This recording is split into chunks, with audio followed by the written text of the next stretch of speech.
Truth of the place that Okwuluora was kidnapped has come out. My people, before we do this video, we take our time to do investigation to find out what actually happened. Because if you watch in this channel, what we bring here is actually the truth and nothing but the truth. We don't carry propagandas. Okwuluora said he was kidnapped in Umuaka on the way going to help or when coming back from helping a boy that has a kidney problem.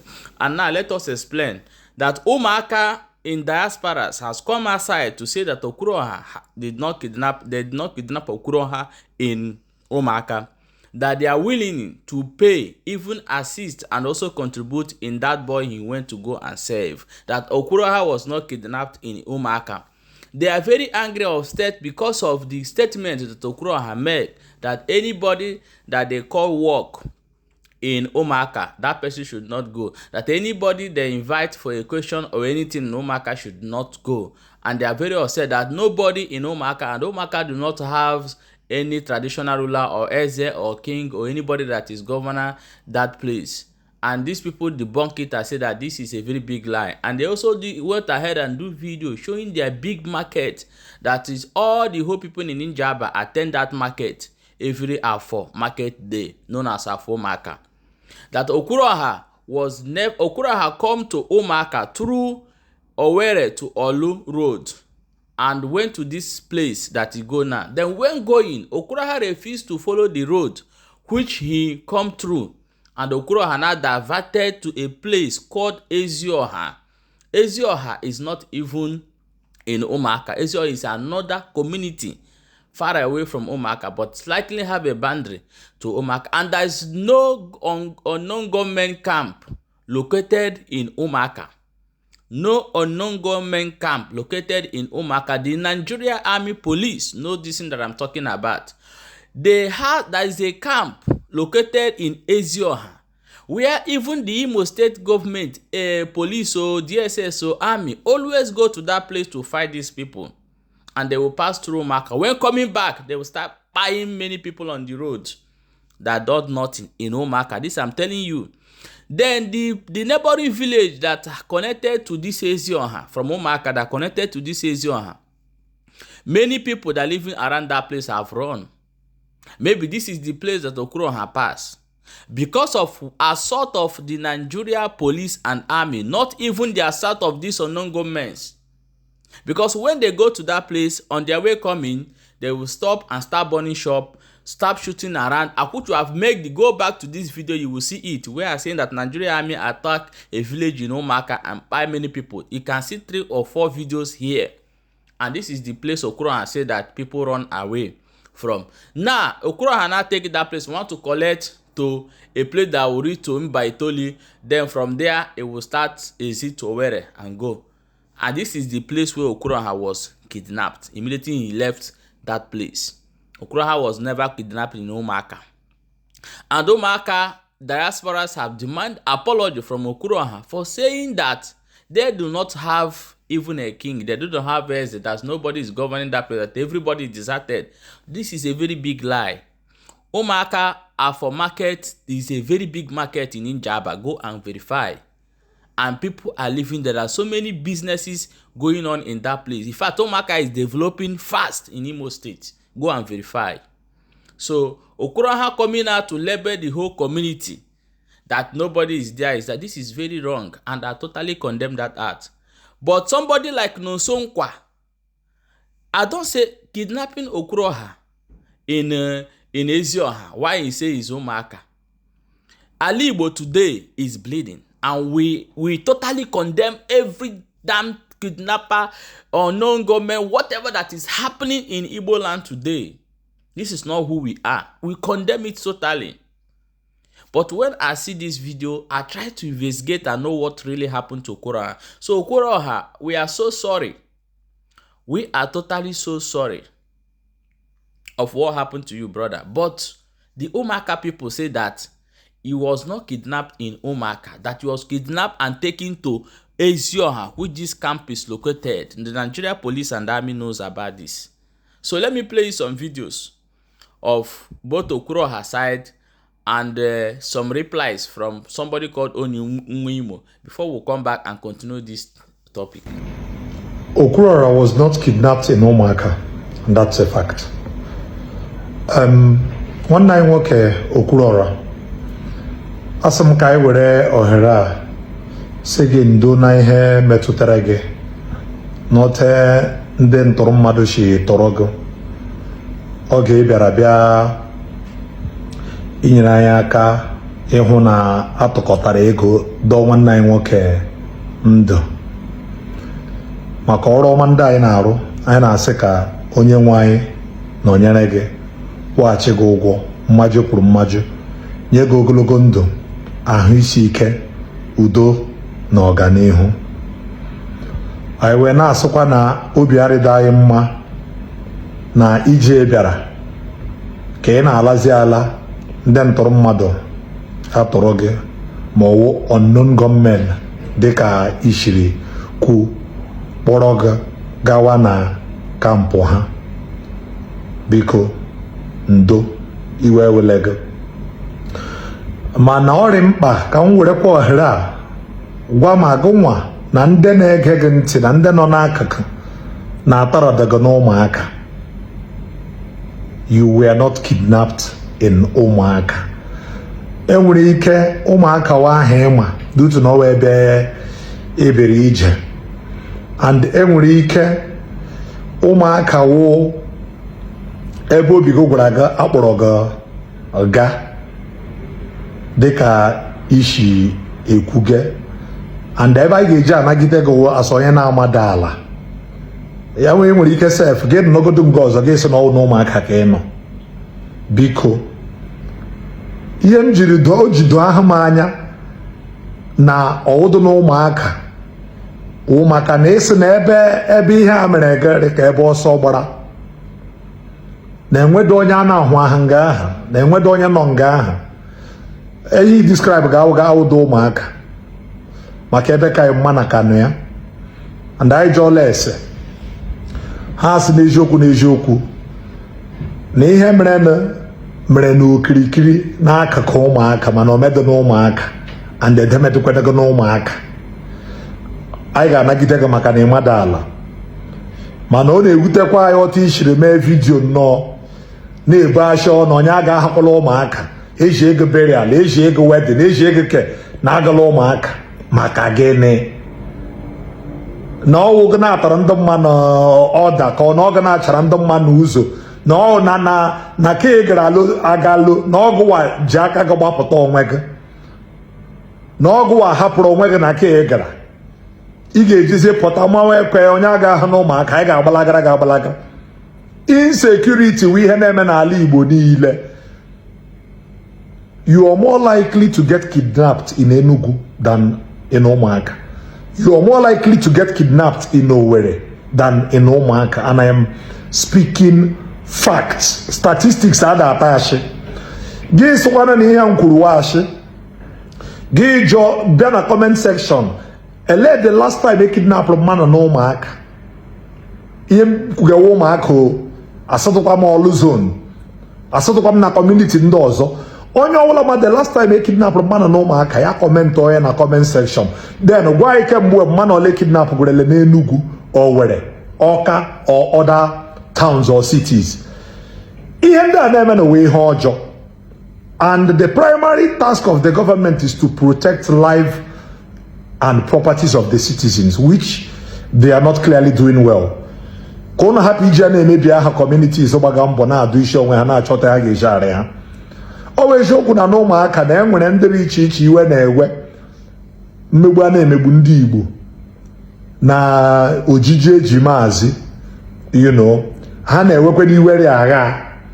Ndị ahụ nọchakwa n'obodo dị iche iche, ha nọkwa na otu mpaghara na communities ma ndị nọcha anyị n'aka na ihe ndị ọzọ. Mana ihe ọkwa na ihe ndị a ga-eme adreesị n'elu ndị ohu na gọọmenti kwege n'aka, ndị ohu na gọọmenti na-aga ote ha si agaga, gọọmenti ada emeli ihe ọwụla. Ọwa ịmanwụ ndị ụmụaka ga-eme na anyị ga-agbawa mpoto obodo arịla ọtọ ọ ga-arị onye ọbụla na-ekpekwe na-ekpere na-etigo uche n'otu ochi na ọ ga-arị mma. nwunye m nwoke biko ka ị hapụ iwere ihe a mere gị ji na-emebiri anyị aha obodo anyị ekidnapụtago na ụmụaka demedego na ụmụaka mana maka na iji nwanne anyị nwoke ibere ịdọ ndụ ihe rịọta eme ego mụnwa Obinna Ọgazi na-asa gị n'ụbọchị taa gwa anyị ego ole ewere na akaụntụ gị weta akaụntụ gị ka anyị nwawo ndị ụmụaka nyeghachi gị dị ego anyị nwere ebu nwee mfụ na-ekelekwe gị n'ọrụ ọma ị na-arụ sị gị jisie ike mana ego niile a nna na gị gwa anyị ego ole ọwụ wetara anyị akaụntụ ka anyị sendọla gị ebe a biko ana m ekwu ihe n'aha mụ na onwe m Obinna Ọgazi n'aha ndị ụmụaka okorobịa ụmụaka niile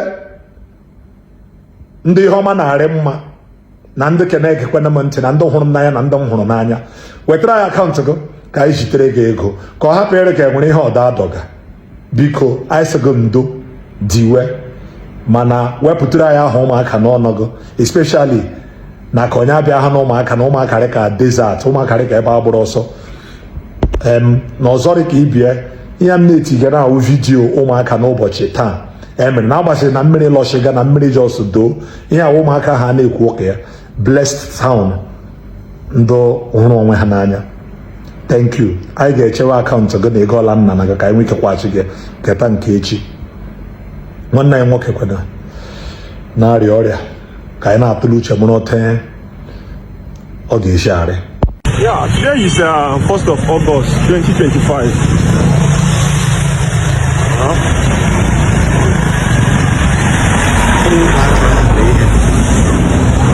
Yeah, ụmụaka ka ọ na-ekwu ihe na-asa agbụrụ ọsọ ka desert ndị niile agbafuchicha ọ were ihe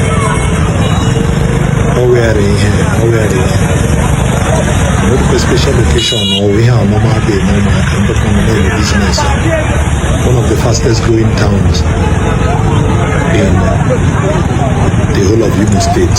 Iyo yiri ebe agbụrụ ọsọ ebe a na-ere plot of land 60 million 70 million ebe agbụrụ ọsọ ya na-ere filling station 7 million.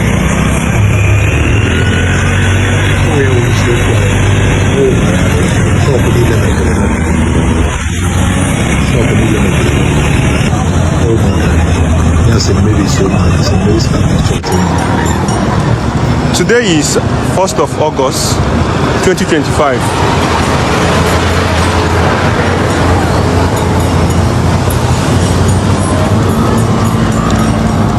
Ụlọ na-ele biko ya obodo ọnụ m si na ya pụtara ihe n'agbanyeghị ihe arịdọka ọtọ kwesịrị ịrị ya ahụ kewa eziokwu mana ọrịdọka Okwuluora shi ya ahụ ụmụazị gagara ọma ihe ndị shi skuul ya ahụ ụmụaka n'ụbọchị taa 1st of August uche onye ọbụla dịrị ya ahụ ya mana ka nka ndị mba ndị bịara abịa ndị dịrị iche iche indigens anyị nọ n'ụmụaka na-eme otu oge esi arị mma ọ were ihe Igbo ekele m ndị ibe m ụbọchị mara ụnụ mma ụmụnne m na ihe na-akwụ n'ịntanetị Okwuluora ji bịa ọlụ ụmụaka ekidnapụọ ya ọ bụ ebe ịzọ ndụ ekidnapụọ ya ihe juru space of internet and nke bụ eziokwu na mụ awụ onye nwe Imo aga anụ ihe niile emega na m agbachi nkịtị one onye nwe Imo awụghị politician and I don't support any party. Two, mụ awụ onye nwe Imo awụha m iti I'm somebody m nụ akụkọ ana m cool down nyụọ ya tụpịa ya wepụta jụọ eziokwu n'okwu ụgha na ya anyị a na-asị awa brọda Okwuluora bere ịzọ ndụ ekidnapụ na ndị mere ya metere ya ọ na ụmụnne anyị ndị ọlụ bi na South Africa bụ ndị ụmụaka ha etiele mkpu n'oke olu so na ọ bụrụ na agbaga ya wụ na ọ na ụmụaka ka ekidnapụrụ Okwuluora narị ya ego niile na akaụntụ ya that they are ready to pay Okwuluora because ha ajụọla ajụjụ kpọọ call jụọ that same day Okwuluora kwuru ihe a mere na ụmụaka na-enwe nga a nụrụ na ebure mmadụ na ụmụaka ọlụ o nwere ka Okwuluora amaghị ebe eburu ya ọ n'ime ahịa ụmụaka ka kona village Umuaka. And ije na video our brother Okwuluora mere ọ sị na akpọtara ndị POS naracha ego ya niile. These people be na South Africa ndị Umuaka si ọ bụrụ na Okwuluora wepụta that POS ọ bụrụ na ọnụ Umuaka ala Umuaka ka a nọ kidnap na ha dị ready ịkwụghachi Okwuluora. Nwaanyị ndị a ji etinye ọnụ n'ahịa awụ mgbe ị pụtara lee whole village dịka Umuaka ga-eso onye mere gị invite ga-abịakwala na ndị Umuaka enweghị eze. Onye mere gị invite for occasion na Umuaka ga-abịakwala. Imebiele many people ndị nwere wedding ha ga-eme this Christmas. Ihe mere gị adị ha mma, we are not supporting this. Ọnwụ n'ọnụ Umuaka ka ihe a mere gị. Because that same day dere na ị nọ n'Owerri, I chatted Okwuluora. Ajụrụ m my brother, are you in Owerri? That day, also no better Owerri. I chatted him, the chat can. So our brothers ndị Umuaka wepụtaziri upon themselves na ọ bụrụ na ọnụ Umuaka ka kidnapụrụ Okwuluora. Yeah, wepụta bank proof goshi na POS eji gwuru ego Okwuluora na Umuaka that they are ready to pay him back. Why eji eme ha awụ na enwe people nwere burial ha ga-eme. Enwe people nwere wedding ha ga-eme na Umuaka. Umuaka were big town. Onyinwe have been to Umuaka. MLM video man Umuaka. Gịnwe pụta na space of internet si na enwe ha mmadụ na ọ dị ka ghost town ọwụ Umuaka. Nga ha ka isi daa ya. Ahịa Umuaka ka na-azụ ruo echi. O nwere ka ọ wụrụ a place dị close to Umuaka ka ihe ha mere Okwuluora. But ndị Umuaka wepụtaziri ya na si biko na atagara ha Okwuluora. That POS eji were ego Okwuluora na Umuaka na ya provide ara ha. That account ndị ha kwere ego ahụ na ya provide ya since on Umuaka. Why eji eme this video? Onye iji eme this video wụ na mmadụ na-ekwu okwu na internet ya na-choose the works ọ na-use. Imo State atala ahụ. Bad government. Anyị atala ahụ n'aka bad government. Anyị atala ahụ n'aka ndị kpọrọ Imo State asị. Mwa onye nwe I choose to be onye nwe Imo. Ahụrụ m aha niile m ga-aza, but ewere m na aga m azụ onye nwe Imo because I love this state so much. So why onye nwe Imo ji eme this video wụ ụmụnne anyị wụ ndị Umuaka nọ na South Africa debere Okwuluora challenge a na ọwụ n'ọnụ Umuaka ka a na-ekidnapụ ya. Ya ewepụta evidence gosi n'ọnụ Umuaka ka ekidnapụrụ ya na ha ga-enye ya ego ọbụla ndị a na Okwuluora. But na ọwụ ha na Umuaka ka ekidnapụrụ Okwuluora ya na-emebishi aha ndị Umuaka na nsogbu adị ha because a lot of them nwere wedding ha ga-eme this Christmas. Imagine isi onye ọbụla kpọrọ gị occasion na Umuaka abịakwala. Enwe any business ibu eje Umuaka agakwala. Ọ wee whole town, a whole community ka imebiri aha ha. Even ọ gacha na the video mere sị na Umuaka enweghị eze. Which ọwụ ebe a ka anyị na-eje. Okwuluora wee guy m love so much. Ji obi ya na-ehep ndị mmadụ. But ị na-ekwu ka na internet gị na-choose the works ị na-use. Because Umuaka wee whole community. Ọ dị ụta m shabịa Enugu. M pụọ n'ụzọ Chukwu ekwele. Mgbe nyere ihe ọjọọ ma Chukwu ekwele. Ma pụta masị ndị Enugu nka mmadụ abịakwala ebe dị ụta, mmadụ abịakwala ebe dị ụta. That language adịghị ha ma ndị Umuaka deserve apology from you Okwuluora.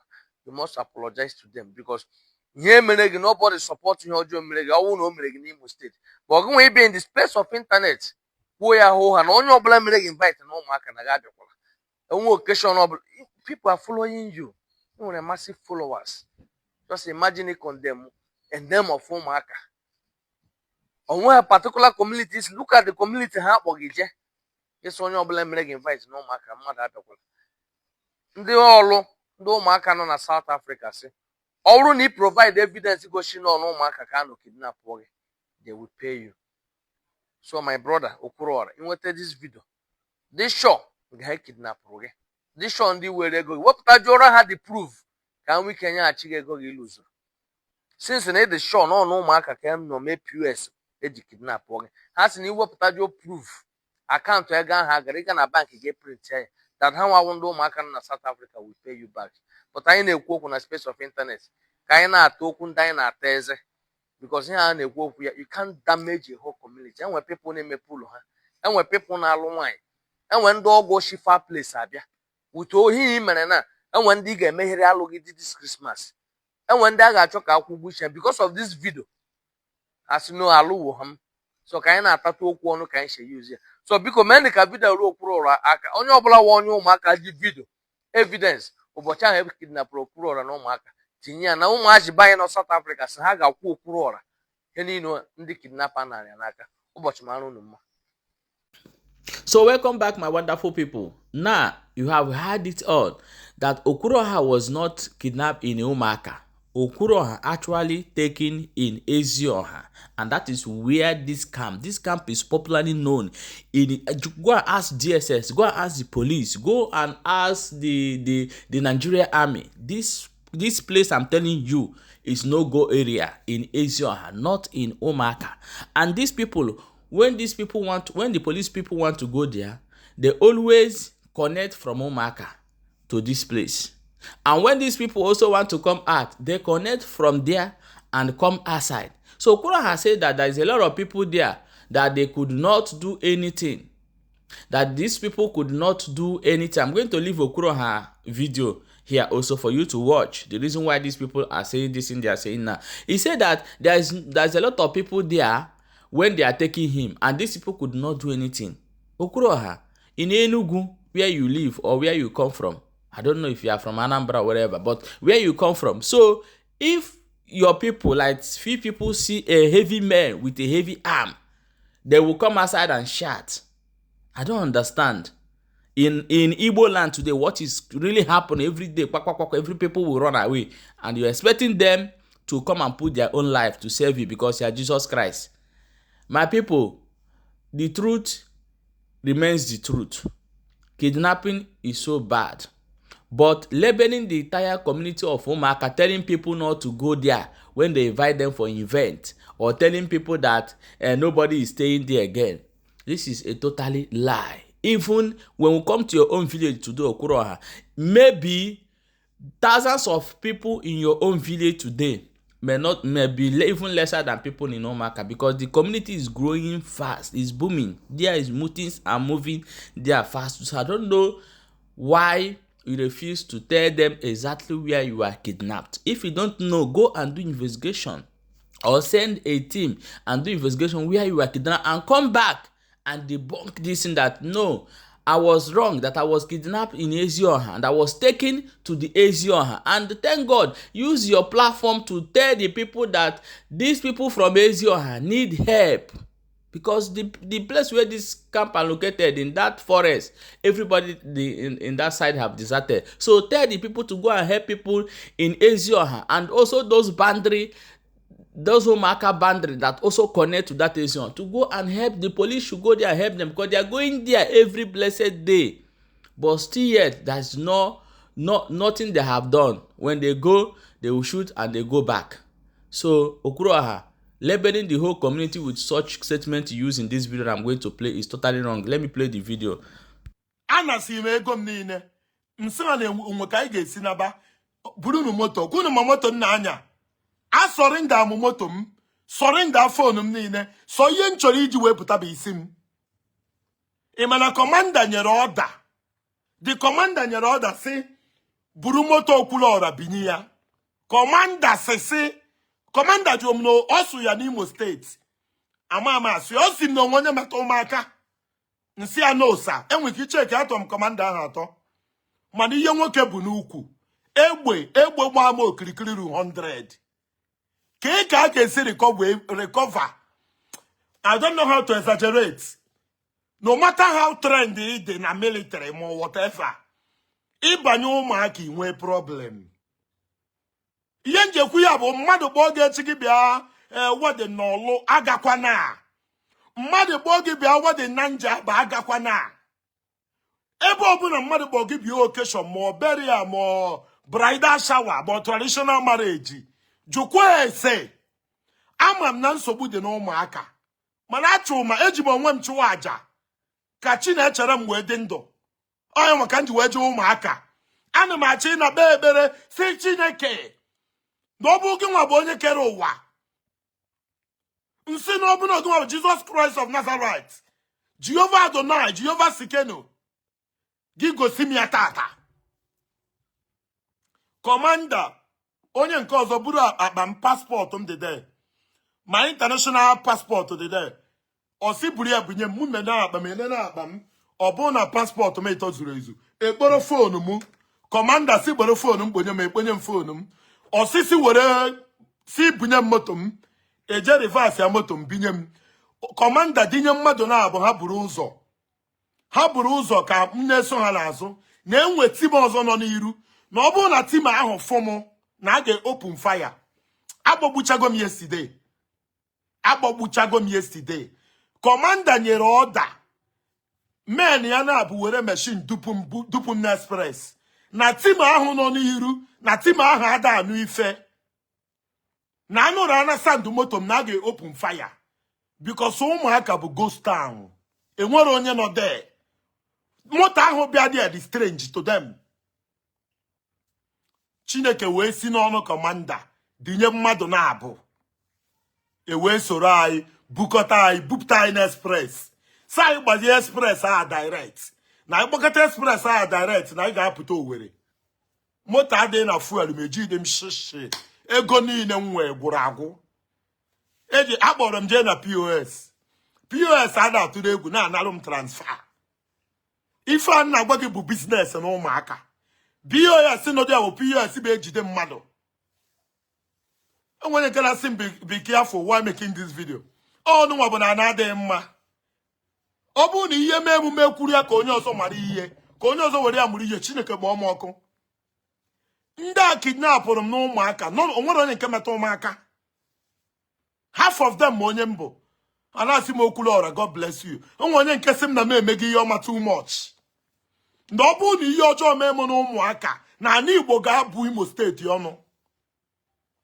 Edupụta m na main road anyị nyara moto mana ejikịta ya pụta Owerri nsegburu ala chinyere Chineke aka elu si ya na enide nnupụrụ ya isi ya nwa bụ Chineke mkpọ ya ọzọ ya zana m oku.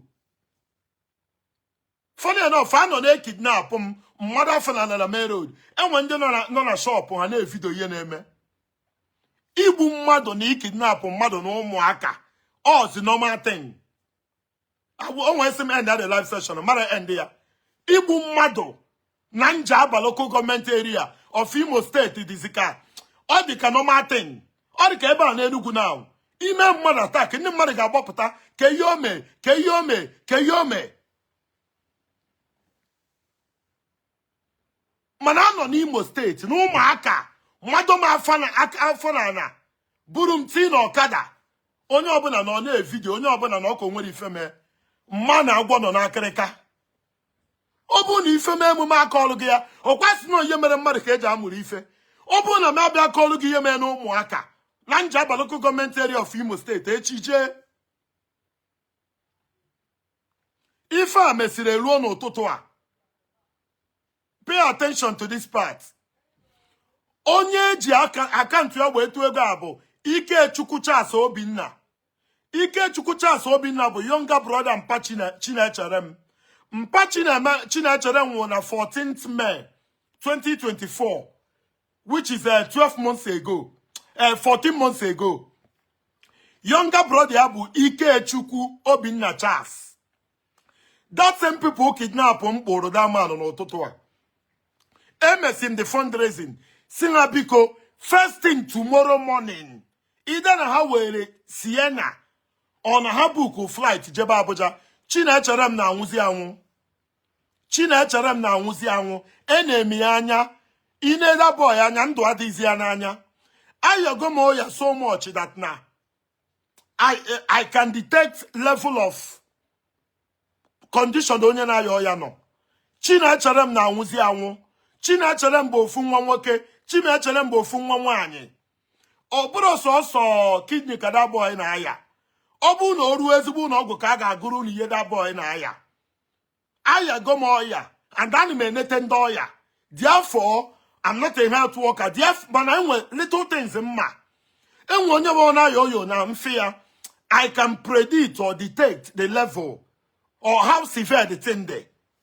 Emmanuel n'ụtụtụ a, these boys si kidnap promo. Jeme da manu Diego amere fundraising arrest. Ama mu na ọma.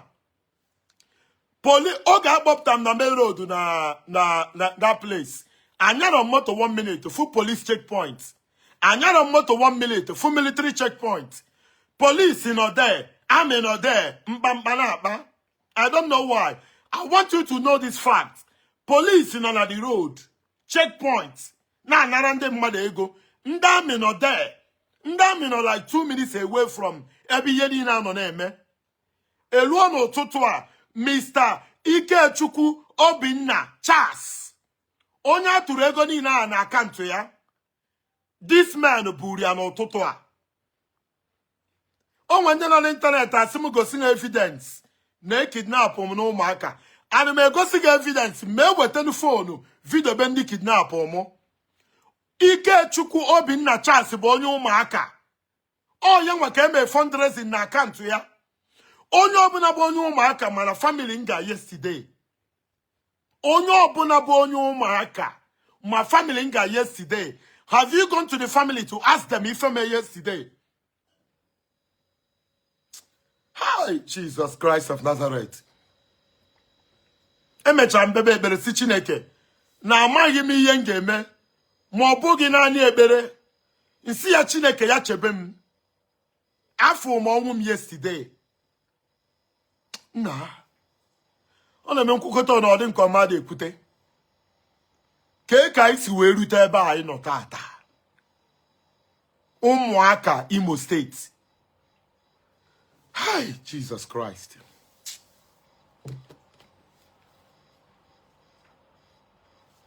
You can imagine ona no keta egbe mmadụ 5 to dome egbe n'isi. Mmadụ were mma oge. Mmadụ were obejiri amam ihe unu na-akpị ya. Mmadụ were obejiri na ọmụ n'azụ sị m nọrọ ona. Na-eteretinu m na any mistake ogbuo m mmadụ etiti isi. Ka ife mme afọ m nwa nwa ogbenye. Nwanne ya nwụrụ anwụ na ya kidney failure nọ na village. Mma nnukwu ya bekatara akwa ụnya anya mmiri che ịgbagbu m. Ka nnabazie Enugu ụmụ okorobịa ibe m jide m. Dobe m na ana nkịtị ka m nọ. Adị mmiri na-ezo. Before you know eburu mbuba n'ime ọfịa. From ibuba m n'ime ọfịa eburu mbuje na camp. Ana agwa m na camp ka nkụ. How do we ndị ụmụaka unu na village? Mmadụ si m gosi evidence. Evidence m na-agwa gị na abụ na onye ahụ atụrụ ego na akaụntụ ya. The same people kidnap kwara ya n'ụtụtụ a. Mr. Ikechukwu Obinna Charles. Ọkwa akaụntụ unu tụrụ ego yesterday. First Bank Ikechukwu Obinna Charles. Ihe njekwu ya bụ ọ bụ na ịbụ onye I don't think na enwere igwe na ụmụaka. I don't think na enwere elders. Boys bụ egbe a dominate go. Ndị na-achị na ụmụaka bụ ndị bụ egbe. Onye ọbụla tụkọ aka ọnụ mara na ihe a ga-eme. Atụgoro Chineke, unu atụgo Chineke chere m ego. Ego unu tụrụ da boy erika. Okay, my wonderful people. He said that after a minute there is police checkpoint, and after 2 minutes again or 3 minutes there is a military checkpoint. So to tell you that Okwuluora do not know actually where he was kidnapped. This thing happened in Ezioha, and there's no straight road from the place Okwuluora go that will connect to Owerri. You must come outside to Umuaka before you can connect to Olo, or you are going to Owerri. Then this place the Okwuluora is talking right now is a road that connects to Mbano to go to Owerri, and it can also lead you to Anambra, Onitsha, all those areas. So Okwuluora was kidnapped in Ezioha, not Umuaka. So the Umuaka in diasporas in South Africa, in the UK, and also in America have demanded the Okwuluora to do investigation and to come outside with this same platform and publicly make it known that he was not kidnapped in Umuaka when going to do his charity work, that he was kidnapped in Ezioha, not in Umuaka. Because this place he mentioned now everything with the investigation that this channel have done before coming to this video shows that Okwuluora was kidnapped in Ezioha, not in Umuaka. Umuaka is not Ezioha. Ezioha is another community in another local government. So please share this video and drop your own opinion in the comment section.